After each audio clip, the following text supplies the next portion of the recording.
हाय, मैं हुई आपकी अपनी धनवी। आज हम शुरू करते हैं नई कहानी के साथ। नया दिन, नया हंगामा। सुबह के ठीक 8 बजे महिला थाने का मुख्य द्वार खुला। हसीना मलिक हमेशा की तरह चेहरे पर हल्की मुस्कान लिए थाने में दाखिल हुईं। उनके आते ही पूरे थाने में अनुशासन का माहौल बन गया। करिश्मा सिंह पहले से ही एक केस की फाइल लेकर तैयार खड़ी थी। उधर संतोष शर्मा संटू सभी के लिए चाय और समोसे लेकर आ रहा था। जैसे ही वह अंदर पहुंचा, उसका पैर दरवाजे से टकरा गया और एक समोसा सीधा पुष्पा जी की प्लेट में जा गिरा। पुष्पा जी हंसते हुए बोली, अरे संटू, तुम पुलिस में हो या समोसा डिलीवरी में? पूरे थाने में ठहाके गूंज उठे। संटू शर्माते हुए बोला, पुष्पा जी, समोसा तो खुद ही आपकी प्लेट में पहुंचना चाहता था। तभी चीता चतुर्वेदी तेजी से भागते हुए अंदर आया और बोला, मैडम सर, बाहर एक सास और बहू इतनी जोर जोर से लड़ रही हैं कि पूरा मोहल्ला तमाशा देखने जमा हो गया है। करिश्मा सिंह तुरंत उठी और बोली, चलो देखते हैं आज किस बात पर युद्ध छिड़ा है। कुछ ही देर में सास और बहू थाने के अंदर आ गईं। सास बोली, मैडम सर, मेरी बहू पूरे दिन मोबाइल चलाती रहती है। बहू ने तुरंत जवाब दिया, और मेरी सास पूरे दिन मुझे भाषण देती रहती है। दोनों एक साथ बोलने लगीं। किसी को कुछ समझ ही नहीं आ रहा था। हसीना मलिक ने दोनों को शांति से बैठाया और कहा, एक एक करके अपनी बात बताइए। यहाँ आपकी बात सुनी जाएगी, लेकिन शांति से। संटू ने मासूमियत से दोनों के सामने टॉफी रख दी और बोला, पहले मीठा खा लीजिए, फिर आराम से बात कीजिए। उसकी बात सुनकर दोनों हंस पड़ीं और माहौल हल्का हो गया। पुष्पा जी ने सभी के लिए चाय मंगवाई। तभी बिल्लू चंपत अपनी मशहूर अदरक वाली चाय लेकर पहुंचा और मुस्कुराते हुए बोला, लगता है आज भी मेरी चाय एक नया रिश्ता बचाने वाली है। ये सुनकर पूरा थाना फिर से हंसी से गूंज उठा।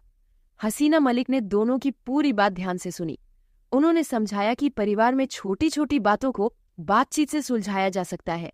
करिश्मा सिंह ने भी सख्त लेकिन सच्ची आवाज में कहा, सम्मान दोनों तरफ से होना चाहिए। सास और बहू ने एक दूसरे से माफी मांगी। दोनों ने तय किया कि अब वे छोटी छोटी बातों पर झगड़ा नहीं करेंगी। संटू मुस्कुराते हुए बोला, अब घर जाकर साथ में चाय पीजिए, पुलिस स्टेशन बार बार मत आइए। दिन खत्म होने से पहले संटू ने अपनी डायरी में लिखा, पुलिस की सबसे बड़ी जीत अपराधी को पकड़ना नहीं, बल्कि टूटते हुए रिश्तों को फिर से जोड़ देना है। जहां मुस्कान लौट आए, वहीं असली इंसाफ होता है। हसीना मलिक ने डायरी पढ़कर मुस्कुराते हुए कहा, बहुत अच्छा लिखा है संटू। इंसानियत ही हमारी सबसे बड़ी ताकत है। महिला थाना एक बार फिर यह साबित कर चुका था कि हर समस्या का समाधान सिर्फ कानून से नहीं, बल्कि समझदारी, धैर्य और इंसानियत से भी होता है। संतू की सीधी सोच सुबह सुबह महिला थाने में रोज की तरह हलचल शुरू हो चुकी थी। हसीना मलिक अपनी मेज पर बैठकर नए मामलों की फाइलें देख रही थीं। करिश्मा सिंह पूरे स्टाफ को दिन भर की जिम्मेदारियां समझा रही थीं। चीता चतुर्वेदी कभी बाहर गेट पर तो कभी रिसेप्शन पर चक्कर लगा रहा था। पुष्पा जी सबके लिए घर से बना नाश्ता लेकर आई थी, जबकि बिल्लू चंपत अपनी मशहूर अदरक वाली चाय के साथ पूरे थाने का माहौल खुशनुमा बना रहा था। दूसरी ओर संटू हर किसी की मदद करने में लगा था। कोई फाइल उठानी हो, किसी को पानी देना हो या किसी परेशान इंसान को बैठाकर ढांढस बंधाना हो, संटू हमेशा सबसे आगे रहता था। इतने में एक लगभग 10 साल का छोटा लड़का रोता हुआ थाने में आया। उसके साथ उसकी दादी भी थी। लड़के ने रोते रोते बताया कि उसका स्कूल बैग कहीं खो गया है। उस बैग में सिर्फ किताबें ही नहीं थीं, बल्कि उसकी माँ की लिखी हुई एक छोटी सी डायरी भी थी। माँ अब इस दुनिया में नहीं थी और वही डायरी उनकी सबसे प्यारी निशानी थी। उसकी बात सुनकर पूरे थाने का माहौल भावुक हो गया। हसीना मलिक ने प्यार से बच्चे के सिर पर हाथ रखा और कहा, घबराओ मत, हम तुम्हारी पूरी मदद करेंगे। करिश्मा सिंह ने तुरंत इलाके में सूचना भिजवाई और चीता को आसपास की दुकानों और बस स्टैंड पर खोजबीन करने भेज दिया। इस बीच संटू बच्चे के पास बैठ गया। उसने अपना टिफिन खोलकर कहा, पहले थोड़ा खाना खा लो, खाली पेट चिंता और ज्यादा लगती है। बच्चे ने हल्की सी मुस्कान के साथ पराठे का एक टुकड़ा खा। घंटे बाद चीता का फोन आया। एक किताबों की दुकान के मालिक को वह बैग मिला था। बैग बिल्कुल सुरक्षित था और उसके अंदर वह डायरी भी थी। ये सुनते ही संटू खुशी से उछल पड़ा। सभी तुरंत दुकान पहुंचे और बैग लेकर वापस थाने आए। जैसे ही बच्चे ने अपनी माँ की डायरी देखी, उसकी आंखों में खुशी के आंसू आ गए। उसने डायरी को सीने से लगा लिया। दादी ने हाथ जोड़कर हसीना मलिक और पूरी टीम का धन्यवाद किया। पुष्पा जी बोली, बेटा, यादें कभी खोती नहीं है, बस कभी कभी उन्हें ढूंढने में अच्छे लोगों की जरूरत पड़ती है। संटू मुस्कुराकर बोला, मैडम सर, आज समझ आया कि हर खोई हुई चीज की कीमत पैसों से नहीं होती, कुछ चीजें दिल से जुड़ी होती हैं। हसीना मलिक ने उसकी ओर देखकर कहा, यही तुम्हारी सबसे बड़ी ताकत है संटू। तुम हर केस को सिर्फ कानून से नहीं, दिल से भी देखते हो। शाम को संटू ने अपनी डायरी में लिखा, जिस पुलिस वाले के दिल में इंसानियत जिंदा हो, उसके लिए हर केस सिर्फ एक फाइल नहीं, बल्कि किसी की उम्मीद होता है। मुस्कान लौटाना ही सबसे बड़ी सफलता है। डायरी पढ़कर पूरे थाने के चेहरे पर मुस्कान आ गई। बिल्लू चंपत ने सबके हाथ में चाय का कप थमाते हुए कहा, आज की चाय उस बच्चे की मुस्कान के नाम। और पूरे महिला थाने में एक बार फिर हंसी, अपनापन और इंसानियत की मिठास फैल गई। पहला मुकाबला महिला थाने में सुबह की ब्रीफिंग अभी अभी खत्म हुई थी। हसीना मलिक सभी अधिकारियों को दिन भर की ड्यूटी समझा रही थी। करिश्मा सिंह हमेशा की तरह सख्त अंदाज में सबको समय का महत्व बता रही थी। चीता चतुर्वेदी अपनी बाइक की चाबी घुमाते हुए अगले केस का इंतजार कर रहा था। पुष्पा जी सबको चाय और घर के बने मठरी खिला रही थी, जबकि बिल्लू चंपत अपनी मशहूर अदरक वाली चाय लेकर थाने में दाखिल हुआ। उधर संटू बड़ी मेहनत से फाइलें सजा रहा था, लेकिन जल्दबाजी में उसने एक फाइल उल्टी रख दी। करिश्मा सिंह ने उसे देखा और बोली, संटू, तुम फाइलें रख रहे हो या पहेली बना रहे हो? पूरे थाने में हंसी गूंज उठी। तभी थाने के बाहर जोर जोर से बहस की आवाज आने लगी। एक सास और बहू पूरे मोहल्ले के लोगों के साथ महिला थाने पहुंच गई। सास गुस्से में बोली, मैडम सर, मेरी बहू ने मेरा टीवी का रिमोट छिपा दिया है ताकि मैं अपना पसंदीदा धारावाहिक न देख सकूं। बहू ने तुरंत जवाब दिया, मैडम सर, मैंने कुछ नहीं छिपाया। मम्मी जी खुद रिमोट रखकर भूल जाती हैं और इल्जाम मुझ पर लगा देती हैं। दोनों की बहस इतनी तेज थी कि थाने के बाहर खड़े लोग भी मुस्कुराने लगे।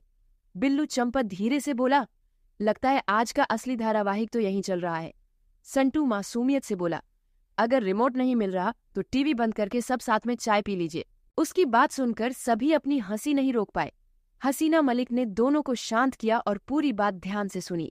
उन्होंने पूछा, घर में कोई छोटा बच्चा है? तभी बहू बोली, हाँ, मेरा बेटा आरव है। उसी समय छोटा आरव अपना स्कूल बैग लेकर अंदर आया और मासूमियत से बोला, दादी, ये रहा आपका रिमोट। मैंने इसे अपने बैग में रख लिया था ताकि आप लोग पढ़ाई के समय टीवी न देखें। एक पल के लिए पूरा कमरा शांत हो गया, फिर सब जोर से हंस पड़े। सास ने बहू की तरफ देखा और मुस्कुराते हुए कहा, लगता है गलती मेरी थी। बहू ने भी प्यार से उनका हाथ पकड़ लिया। करिश्मा सिन्हा बोली, देखा, बिना पूरी बात जाने किसी पर शक करना सही नहीं होता। पुष्पा जी ने दोनों को एक ही प्लेट में समोसे दिए और बोली, अब लड़ाई खत्म, अब दोस्ती शुरू। बिल्लू ने तुरंत सबको गर्मा गर्म चाय पकड़ा दी। थाने का माहौल फिर से हंसी और अपनापन से भर गया। शाम को संटू ने अपनी डायरी में लिखा, रिश्ते रिमोट से नहीं, भरोसे से चलते हैं। जब घर में प्यार और सम्मान हो तो हर दिन नया त्योहार बन जाता है। पुलिस का सबसे बड़ा काम सिर्फ अपराध रोकना नहीं, बल्कि रिश्तों में विश्वास वापस लाना भी है। हसीना मलिक ने डायरी पढ़ी और मुस्कुराकर कहा, यही सोच इस महिला थाने की असली पहचान है। बाहर सूरज ढल रहा था, लेकिन महिला थाने के अंदर मुस्कानों की रोशनी पहले से भी ज्यादा चमक रही थी। मोहल्ले की महापंचायत महिला थाने में सुबह का माहौल हमेशा की तरह जोश से भरा हुआ था। हसीना मलिक अपने केबिन में बैठकर पुराने मामलों की समीक्षा कर रही थीं। करिश्मा सिन्हा पूरे थाने का निरीक्षण कर रही थी कि तभी चीता चतुर्वेदी तेजी से दौड़ते हुए अंदर आया और बोला, मैडम सर, पूरे मोहल्ले के लोग थाने के बाहर जमा हैं। आज तो लगता है पूरा मोहल्ला शिकायत लेकर आ गया है। पुष्पा जी ने हंसते हुए कहा, अरे पहले सबको पानी पिला दो, फिर शिकायत भी आराम से सुनेंगे। उधर संटू सबके लिए कुर्सियां लगाने लगा और बिल्लू चंपत गर्मा गर्म चाय की केतली लेकर पहुंच गया। कुछ ही देर में मोहल्ले के लगभग 15 लोग थाने के अंदर आ गए। कोई कह रहा था कि पड़ोसी रोज तेज आवाज में गाने बजाता है, कोई कह रहा था कि सामने वाले के पेड़ की टहनियां उसकी छत तक आ गई हैं, तो कोई अपनी गली में खड़ी बाइक की शिकायत कर रहा था। हर कोई अपनी बात सबसे पहले सुनवाना चाहता था। पूरे थाने में इतनी आवाजें गूंज रही थीं कि कुछ पल के लिए किसी को कुछ समझ ही नहीं आ रहा था। हसीना मलिक ने अपनी कुर्सी से उठकर शांत स्वर में कहा, अगर सभी एक साथ बोलेंगे तो किसी की भी समस्या का समाधान नहीं होगा। एक एक करके अपनी बात रखिए। उनकी बात सुनकर सभी शांत हो गए। करिश्मा सिंह ने शिकायतें लिखनी शुरू की और चीता लोगों को क्रम से अंदर बुलाने लगा। इसी बीच संटू ने एक मजेदार सुझाव दिया। उसने सभी से कहा, जिसकी शिकायत सबसे छोटी है वह पहले दूसरे की बात सुने, शायद उसकी समस्या बिना पुलिस के ही हल हो जाए। पहले तो सभी लोग हैरान हुए, लेकिन धीरे धीरे उन्होंने एक दूसरे की बातें सुननी शुरू कर दी। कई लोगों को एहसास हुआ कि गुस्से में उन्होंने छोटी सी बात को बहुत बड़ा बना दिया था। पुष्पा जी ने सभी को चाय और मठरी खिलाई। माहौल धीरे धीरे हल्का होने लगा। बिल्लू चंपत मुस्कुराते हुए बोला, लगता है मेरी चाय का असर कानून से भी तेज हो रहा है। ये सुनकर पूरा थाना ठहाकों से गूंज उठा। यहाँ तक कि जो लोग कुछ देर पहले एक दूसरे से नाराज थे वे भी हंसने लगे। आखिरकार सभी पड़ोसियों ने मिलकर तय किया कि आगे से छोटी छोटी बातों पर झगड़ा नहीं करेंगे, तेज आवाज में गाने नहीं बजेंगे, गली में रास्ता नहीं रोका जाएगा और किसी भी समस्या का समाधान पहले आपस में बातचीत से किया जाएगा। हसीना मलिक ने सभी से हाथ मिलवाया और कहा, मोहल्ला तभी खुशहाल बनता है जब लोग एक दूसरे को पड़ोसी नहीं परिवार समझे। जहां लोग एक दूसरे की बात सुनना सीख जाते हैं वहां पुलिस की जरूरत कम और प्यार की जरूरत ज्यादा पड़ती है। असली जीत किसी को हराने में नहीं बल्कि सबको साथ लेकर चलने में है। हसीना मलिक ने मुस्कुराकर कहा, बहुत सही लिखा है संटू। अगर हर मोहल्ला ऐसे ही सोचने लगे तो आधी समस्याएं अपने आप खत्म हो जाएंगी।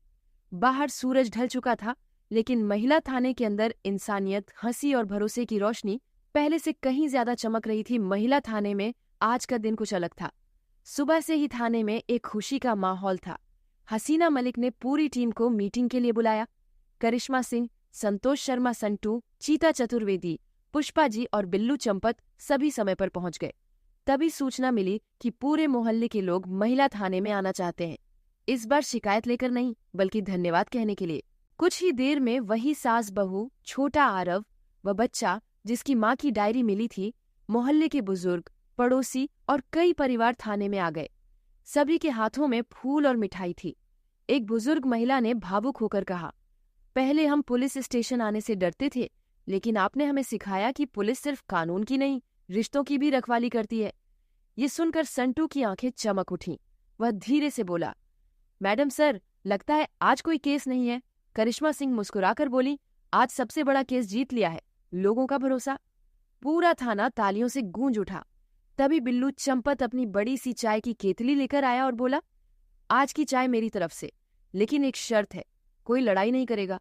पुष्पा जी हंसते हुए बोली, और समोसे मेरी तरफ से। चीता ने मजाक में कहा, अगर रोज ऐसा माहौल रहे तो मेरी बाइक भी आराम कर लेगी। सब लोग जोर जोर से हंस पड़े। हसीना मलिक ने सभी को संबोधित करते हुए कहा, कानून लोगों को सुरक्षा देता है लेकिन इंसानियत उन्हें अपनापन देती है। जब दोनों साथ चलते हैं तभी समाज मजबूत बनता है। उनकी बात सुनकर सभी ने तालियां बजाईं। सास और बहू ने एक दूसरे को गले लगाया। बच्चे खुशी से खेल रहे थे और पूरा थाना किसी परिवार जैसा लग रहा था। शाम होने लगी। सूरज की आखिरी किरणें महिला थाने की खिड़कियों से अंदर आ रही थीं। संटू अपनी डायरी लेकर बैठा और आखिरी बार उसमें लिखा, मैंने सीखा कि हर झगड़े के पीछे कोई दर्द छिपा होता है और हर दर्द का इलाज सिर्फ कानून नहीं बल्कि प्यार, धैर्य और विश्वास भी होता है। पुलिस की असली वर्दी कपड़ों में नहीं बल्कि उसके व्यवहार में होती है। अगर किसी के चेहरे पर मुस्कान वापस आ जाए तो समझिए हमारी ड्यूटी सफल हो गई। हसीना मलिक ने डायरी बंद की, संटू के कंधे पर हाथ रखा और कहा, याद रखना, वर्दी की सबसे बड़ी पहचान उसका रुतबा नहीं, उसकी इंसानियत होती है। पूरा महिला थाना मुस्कुराहटों से गूंज उठा। चाय के आखिरी घूंट के साथ सबने एक नई शुरुआत का वादा किया। बाहर रात हो चुकी थी लेकिन महिला थाने के